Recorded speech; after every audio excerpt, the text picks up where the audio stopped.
Salut à tous les amis, bienvenue sur ce nouvel épisode de Musicami.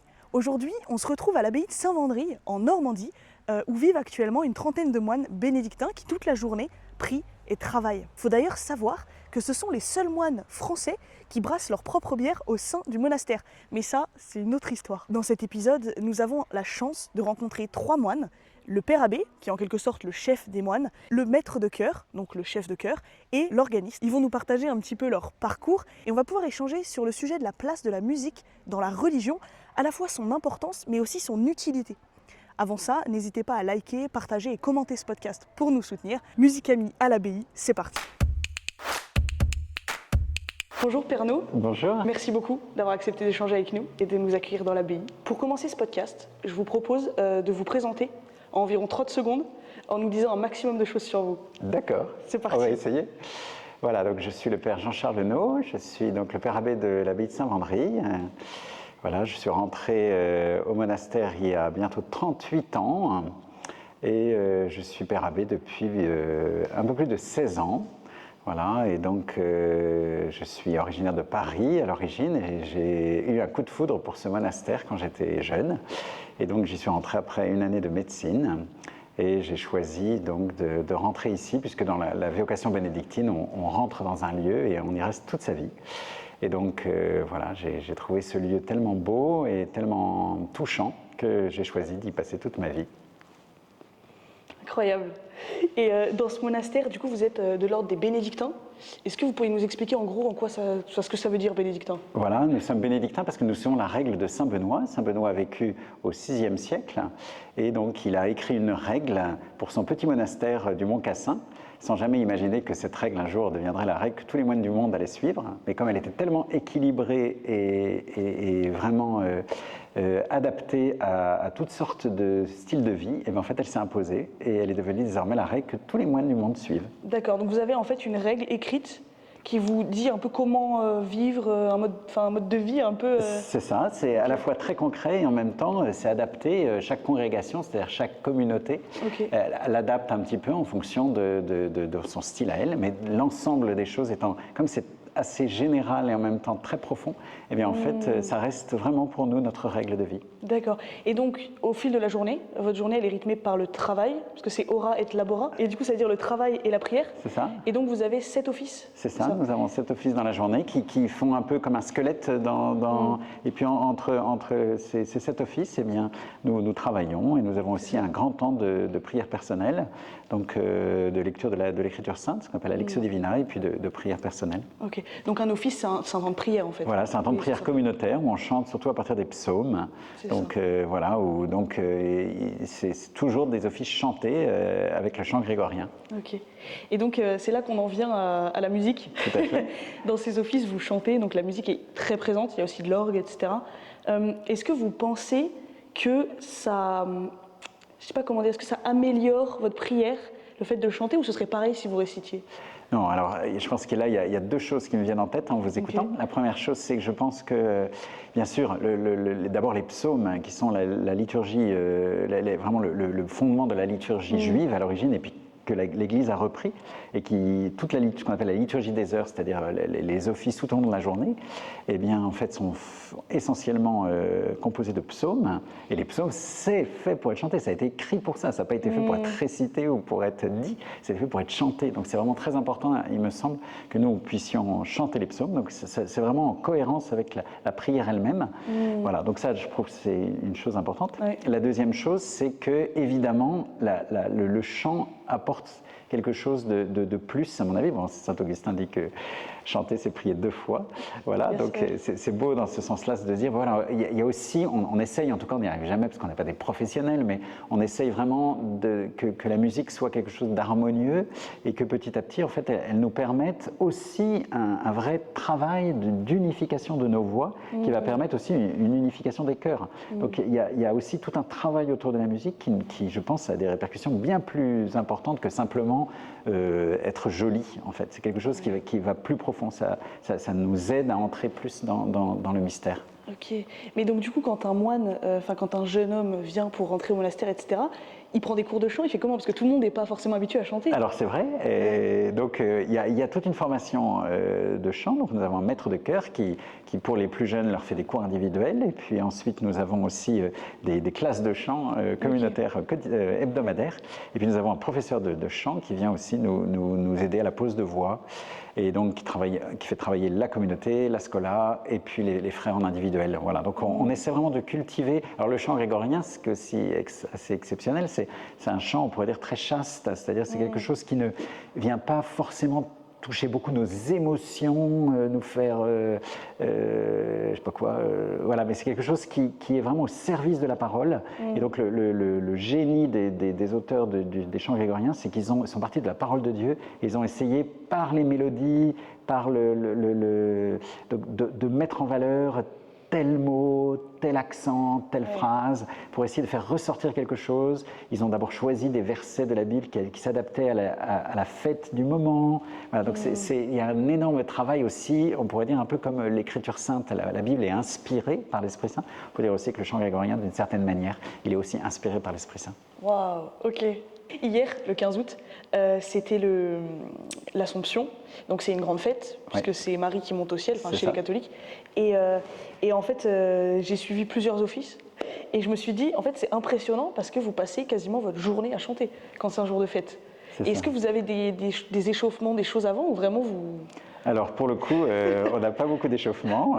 Bon, comme on commence de bonne heure, puisque on commence à 5 h, hier on a commencé à 5h10, voilà, et voilà, donc par 2 heures on a commencé par 2 heures de chant non-stop, même pas récité, là tout était chanté, parce que c'est une grande fête, voilà, et alors dès le début, il faut s'y mettre par le grand chant de l'invitatoire, c'est-à-dire qu'on invite tout le monde à chanter la gloire de Dieu, et là on est mis tout de suite dans le bain, et donc en fait on s'échauffe en y étant. Ah oui, d'accord. Et vous n'avez jamais d'extinction de voix ou de choses comme ça? Alors ça arrive de temps en temps, voilà, mais bon. Heureusement, les fêtes ne sont pas trop souvent. Oui, et puis je pense qu'en fait, il y a petit à petit aussi, comme on fait ça tout le temps, toute la journée, en fait, on prend l'habitude aussi de notre voix. Oui, vous avez une endurance, en fait. Voilà, on a une forme d'endurance. Okay. Pour terminer, mon père, quand même, je reviens à quelque chose que vous faites spécialement dans votre monastère, que j'ai mis juste ici. C'est une bière brassée par les moines. J'ai choisi la classique. Est-ce que vous pourriez nous la présenter? Voilà, alors vous avez choisi la bière qui s'appelle Saint-Vendry, la bière d'abbaye, donc qui est la première que nous avons faite, puisque nous avons commencé la brasserie il y a bientôt 10 ans. On va fêter les 10 ans.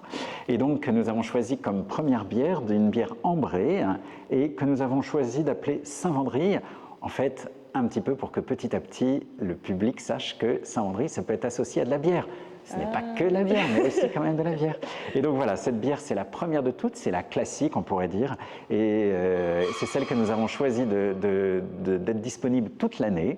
Et donc elle est disponible en bouteille, mais aussi en fût, à la pression. C'est ça, parfait. Ok, et donc oui, c'est ça, ambrée, blonde ambrée en fait. Voilà, blonde ambrée. Ok. Ouais, très bien. 50 centilitres. Pour que ça puisse être partagé. C'est pas une bière qu'on boit tout seul, c'était vraiment un choix qu'on a fait pour se dire, voilà, on va la partager avec quelqu'un, parce qu'on trouve qu'il n'y a pas simplement le fait de boire, mais aussi surtout d'entrer dans la communion et le partage. Incroyable. Merci beaucoup, mon père. Merci à vous. À bientôt. À bientôt.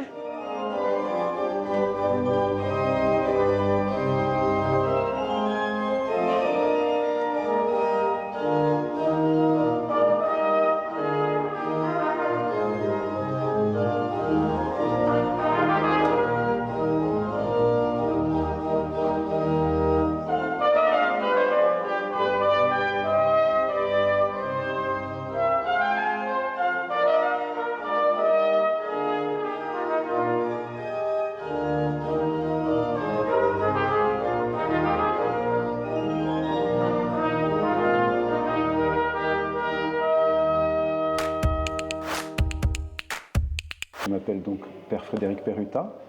Je suis né à Nancy, dans une famille musicienne. Ma maman avait fait du piano, mon père chantait bien. Et il allait à la chorale de la paroisse, et moi aussi. Et j'aimais beaucoup chanter dans ma paroisse. Ensuite, j'ai dû faire du piano aussi. Et j'aimais bien, mais je n'ai pas voulu aller au conservatoire. Ensuite, j'ai chanté dans des chorales à Paris, à Clermont-Ferrand. Et puis, je suis allé au monastère parce que, comme je l'avais lu, j'ai aussi été en Allemagne où j'étais dans une chorale paroissiale et c'était écrit « Là où on chante, là faites votre demeure ». Alors, un monastère, c'est idéal pour ça. J'étais attiré par le chant grégorien, par la liturgie, et par aussi la prière, bien sûr, et le calme, la beauté. Et voilà, et j'ai donc commencé à chanter avec les moines. Peu à peu, je suis devenu chantre, et ensuite, depuis 13 ans, je suis maître de chœur à l'abbaye Saint-Vendry, entre autres choses. Et je fais un peu d'orgue grâce au père Michel Baumel. Vous êtes maître de chœur? Qu'est-ce que ça veut dire?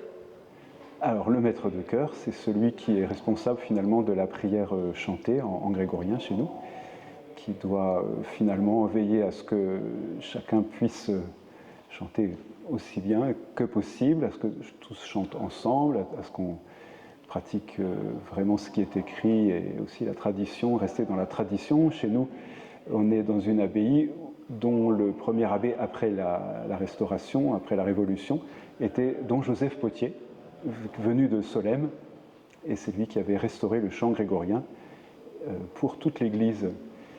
Donc on a cette tradition vivante maintenue par plusieurs maîtres de chœur. Solesmes, c'est donc une autre abbaye, bénédictine comme vous?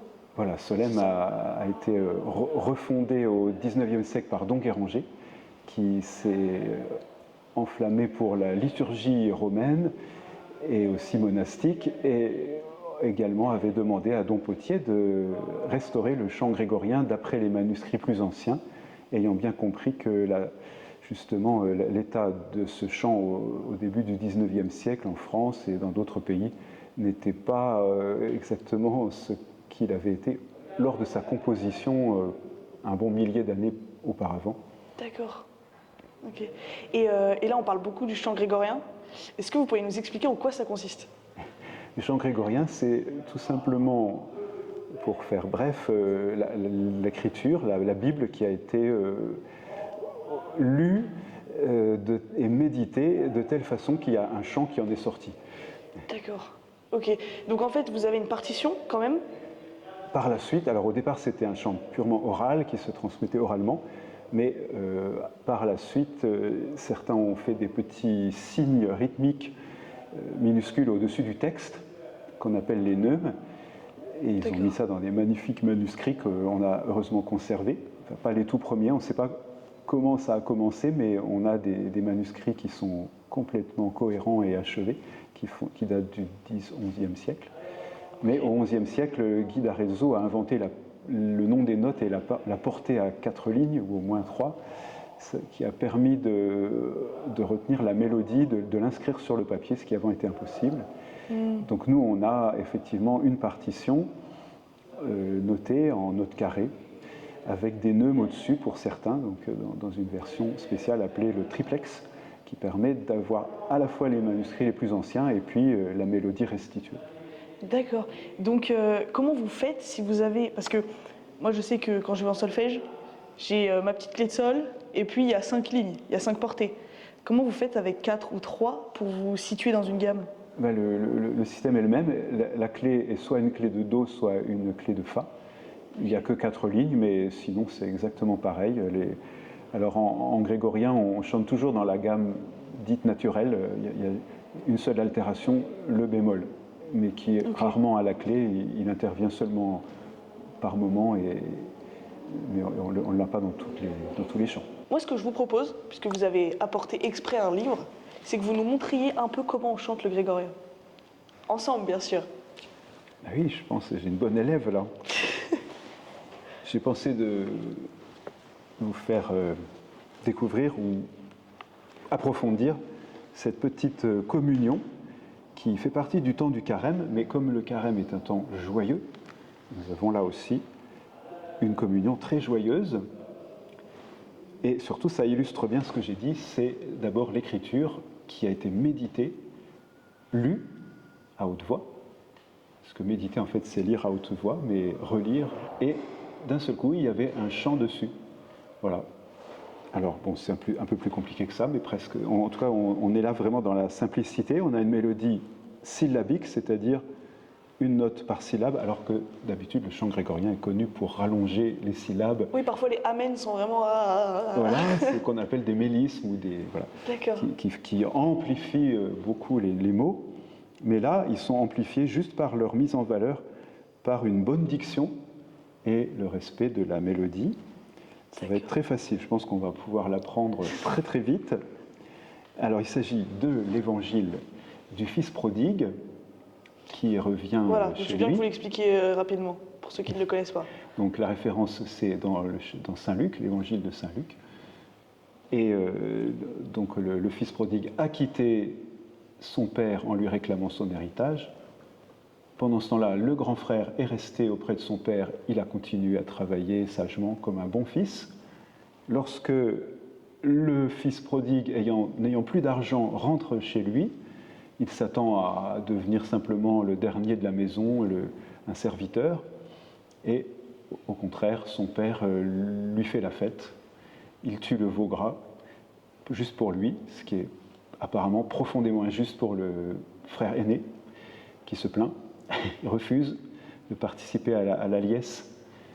Et à ce moment-là, le père lui explique « Non, tu dois te réjouir, tu devrais te réjouir parce que ton frère, il était mort et il est vivant.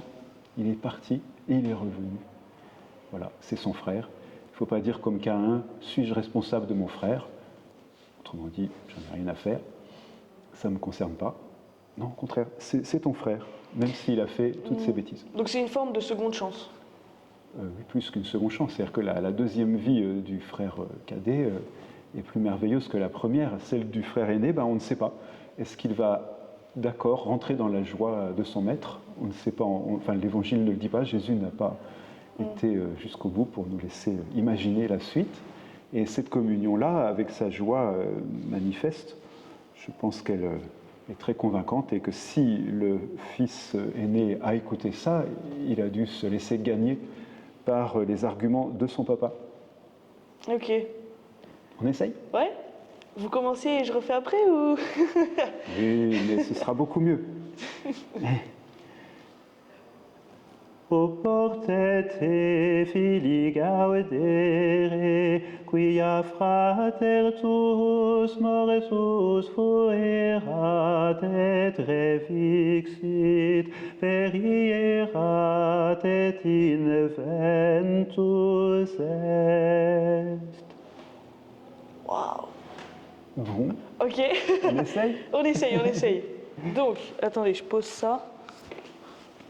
Je ne sais pas si la hauteur conviendra pour une voix féminine. On va essayer. En transposant de octaves, bien sûr. Je pense ça.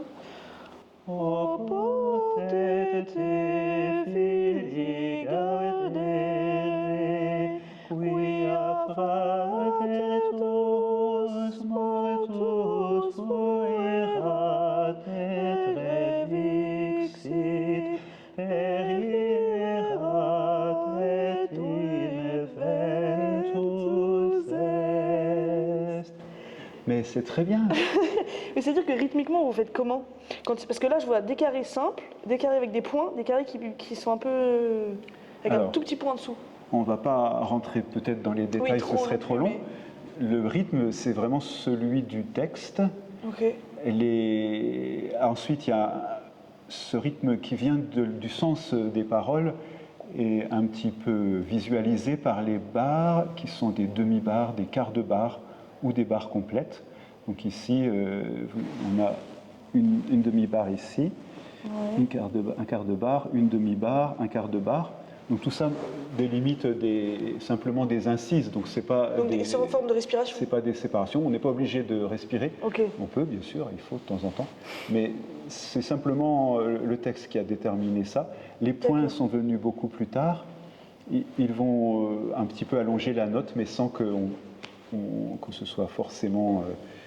c'est pas 1,5 par exemple, comme dans la musique moderne. Oui, c'est pas une noire pointée. Non. Ok.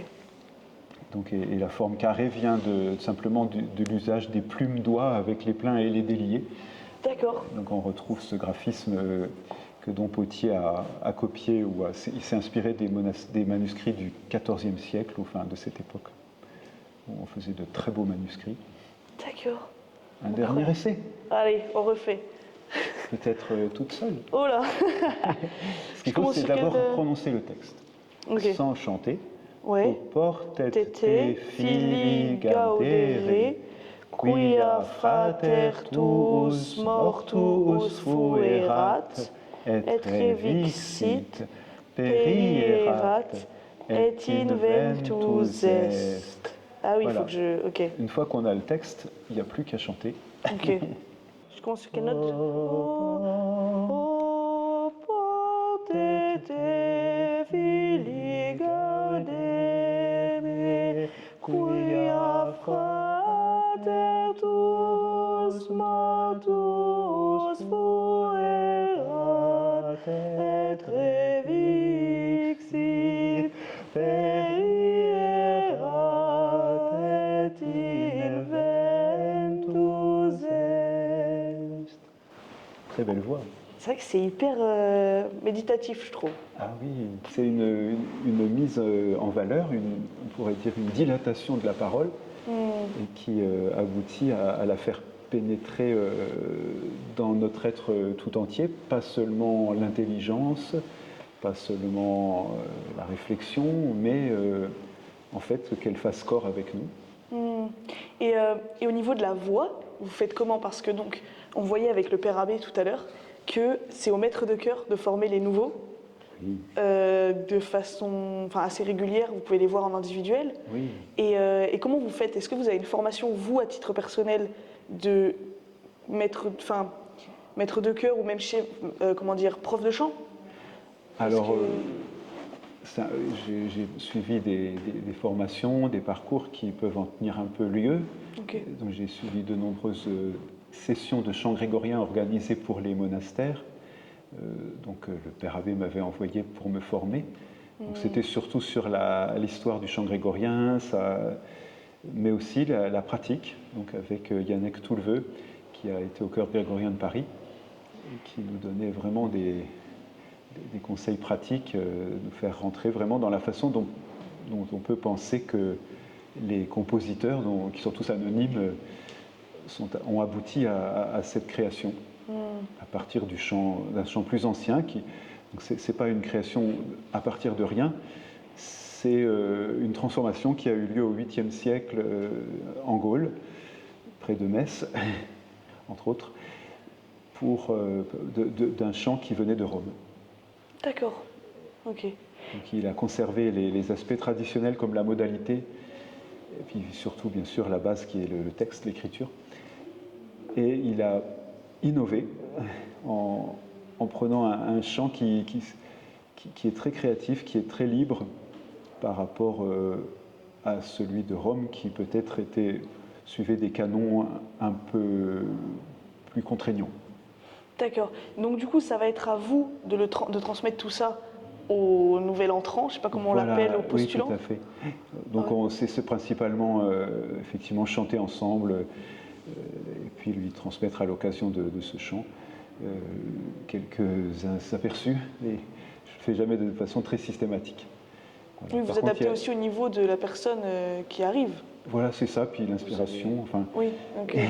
Mais en essayant de faire passer l'essentiel, à savoir, oui, ce côté oral, ce côté traditionnel, cette importance primordiale du texte, mais aussi cette composition particulière qui part des modes, donc qui fait jouer certaines cordes de la gamme, pas toutes, pas toujours toutes.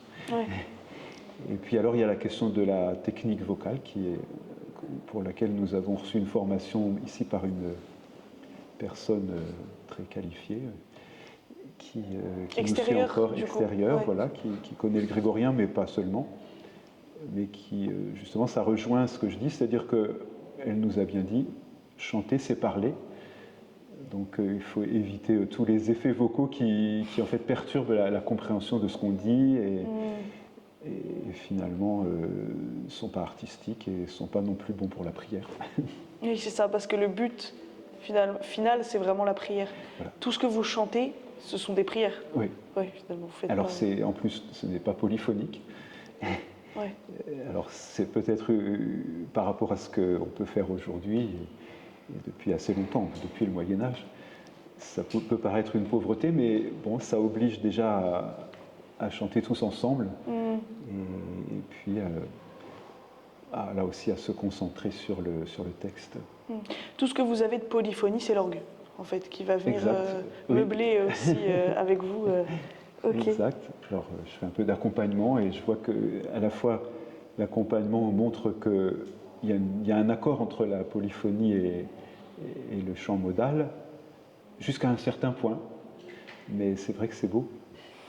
En tant que maître de chœur du monastère, est-ce que chaque jour, vous vous accordez du temps pour la musique autre que pendant les offices, etc., mais à titre personnel, où vous dites je vais travailler telle chose, ou voilà? Je compte effectivement quand même sur le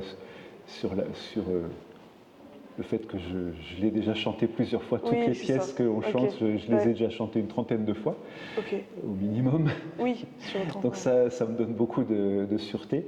Bon, ça peut parfois du coup induire en erreur parce que je crois que tout le monde la connaît autant et en fait il y aurait eu besoin d'une petite répétition. Il y a des communautés, la Scola répète tous les jours. La Scola, c'est le petit chœur. Ah oui, ce sont alors il y a 4 moines qui forment la Scola, puis il y a quelques assistants enfin, qui interviennent pour le graduel à la messe et puis quand on est pris. D'accord, Donc voilà, oui, il faut qu'ils répètent un peu plus que les autres pour soutenir le chant de l'ensemble du chœur. Et vous, à titre personnel, est-ce que vous faites des exercices vocaux, des choses comme ça? Un petit peu, mais pas énorme. Ok.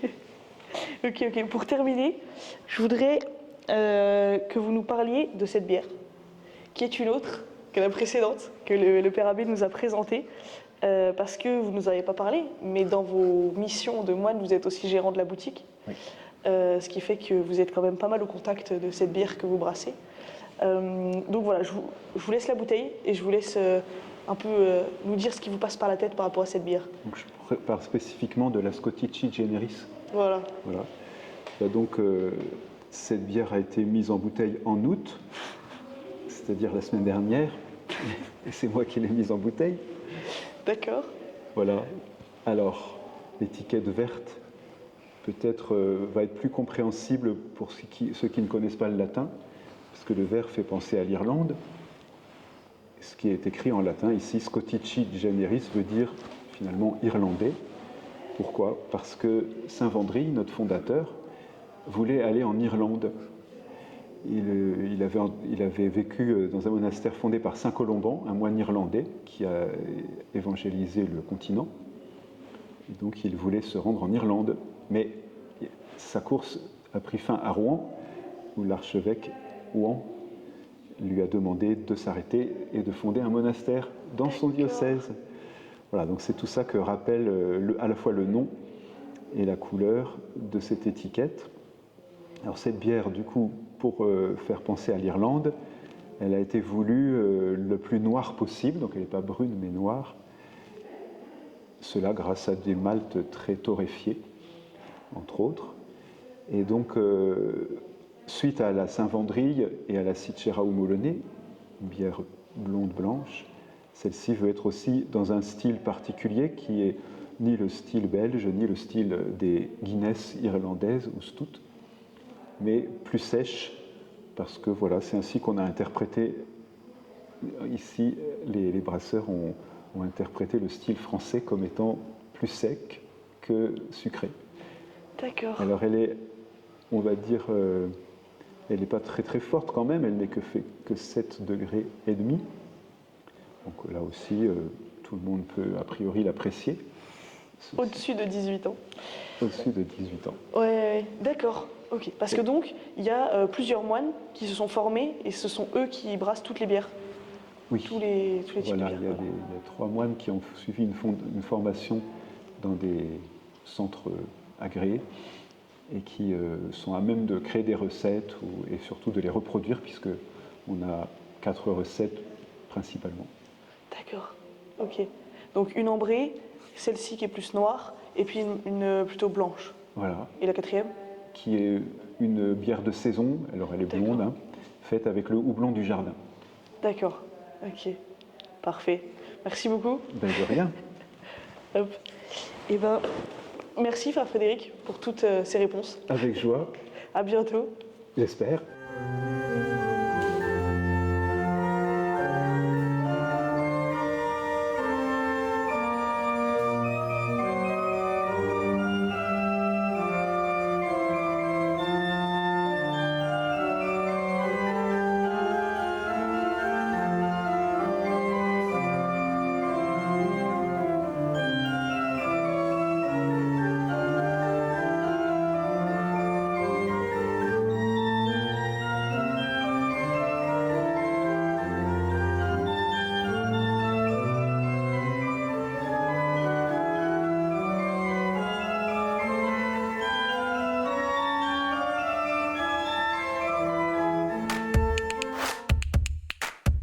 Je suis le père Michel Baumel, je suis moine de l'abbaye de Saint-Vendry depuis 1980 et je suis l'organiste de l'abbaye depuis 1983, on va dire. Mon prédécesseur ayant été nommé curé de la paroisse, on m'a demandé de prendre cette charge alors que j'étais encore noviciat. Voilà. Et depuis, vous êtes organiste?